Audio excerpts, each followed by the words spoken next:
Assalamualaikum warahmatullahi wabarakatuh. Saya Herawati Sagita. Di sini saya akan menjelaskan materi mengenai sistem basis data terdistribusi. Yang pertama ada penjelasan mengenai basis data terdistribusi, yang kedua ada karakteristik basis data terdistribusi, yang ketiga ada ciri-ciri basis data terdistribusi, yang keempat ada keuntungan basis data terdistribusi, yang kelima ada kerugian basis data terdistribusi, yang terakhir ada desain basis data terdistribusi. Yang pertama penjelasan mengenai basis data terdistribusi. Basis data terdistribusi sendiri ialah kumpulan data logis yang saling berhubungan secara fisik terdistribusi dalam jaringan komputer, yang tidak bergantung dari program aplikasi sekarang maupun masa yang akan datang. Dalam sebuah basis data terdistribusi, basis data disimpan pada beberapa komputer. Komputer-komputer dalam sebuah sistem terdistribusi berhubungan satu sama lainnya melalui bermacam-macam media komunikasi seperti high-speed basis atau jalur telepon. Sebuah sistem basis data terdistribusi berisikan sekumpulan set, di mana tiap-tiap set dapat berpartisipasi dalam pengeksekusian transaksi yang mengakses data pada suatu set atau beberapa set.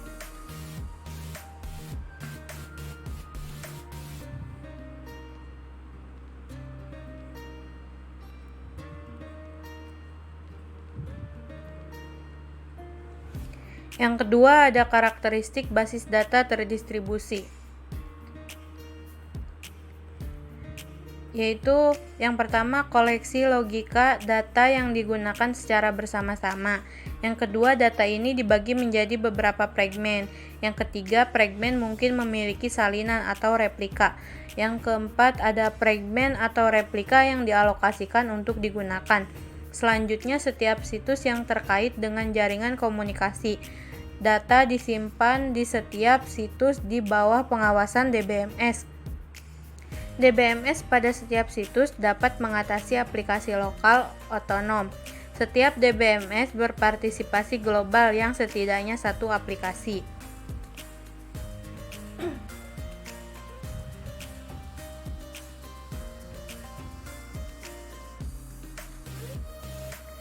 Yang ketiga ada ciri-ciri basis data terdistribusi. Yang pertama, tidak disimpan di sejumlah tempat. Yang kedua, prosesor pada tempat yang berada tersebut dihubungkan dengan jaringan komputer. Yang ketiga, sistem basis data terdistribusi bukan terdiri dari sekumpulan file yang berada pada berbagai tempat tersebut dan juga mampu untuk memproses data yang tersimpan di tempat lain.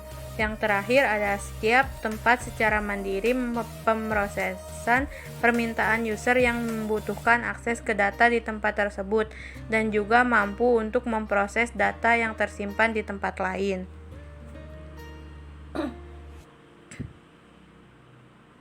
Yang keempat ada keuntungan basis data terdistribusi. Yang pertama, keuntungan yang dimilikinya yaitu pengelolaan secara transparan data yang terdistribusi. Yang kedua, mengacu pada struktur terdistribusi. Yang ketiga, meningkatkan untuk berbagai dan otonomi lokal. Yang keempat, ada meningkatkan ketersediaan data. Selanjutnya, meningkatkan kehandalan, meningkatkan reformasi kerja, dan yang terakhir, memudahkan pengembangan sistem.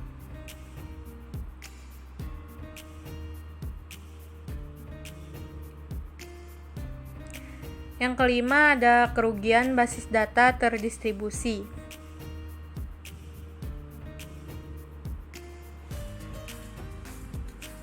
Kerugian yang dimilikinya yaitu yang pertama kompleksitas manajemen, yang kedua kontrol integritas lebih sulit, yang ketiga biaya pengembangan, yang keempat keamanan, yang kelima sulitnya standarisasi, menambah kebutuhan penyimpanan, lebih sulit dalam mengatur lingkungan data.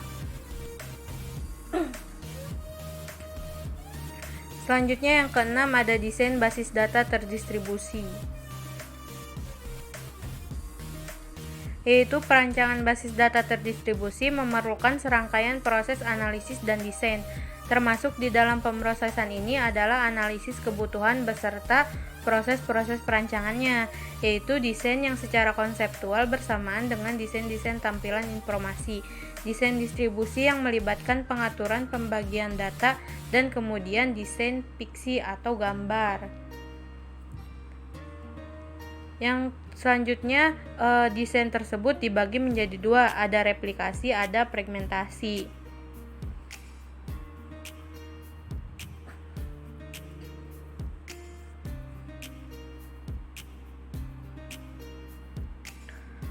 Replikasi sendiri yaitu adalah teknik untuk menyalin dan mendistribusikan data dan objek database dari suatu database ke database lainnya dan melakukan sinkronisasi antar database sehingga konsistensi dapat dijamin.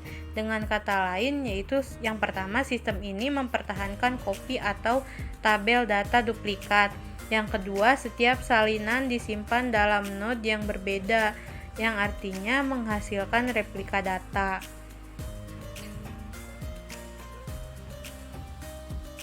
Selanjutnya yang kedua ada fragmentasi, yaitu fenomena di mana ruangan penyimpanan yang digunakan secara tidak efisien mengurangi kapasitas penyimpanan. Istilah ini juga digunakan untuk menunjukkan tempat yang gersang itu sendiri.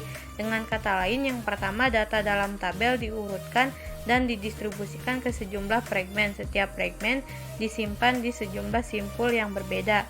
Yang kedua, fragmentasi dapat berbentuk fragmentasi horizontal, yaitu pemilihan catatan data, atau fragmentasi vertikal, yaitu menyortir data lapangan atau atribut. Sekian presentasi yang dapat saya sampaikan mengenai sistem basis data terdistribusi. Kurang lebihnya mohon maaf. Wassalamualaikum warahmatullahi wabarakatuh.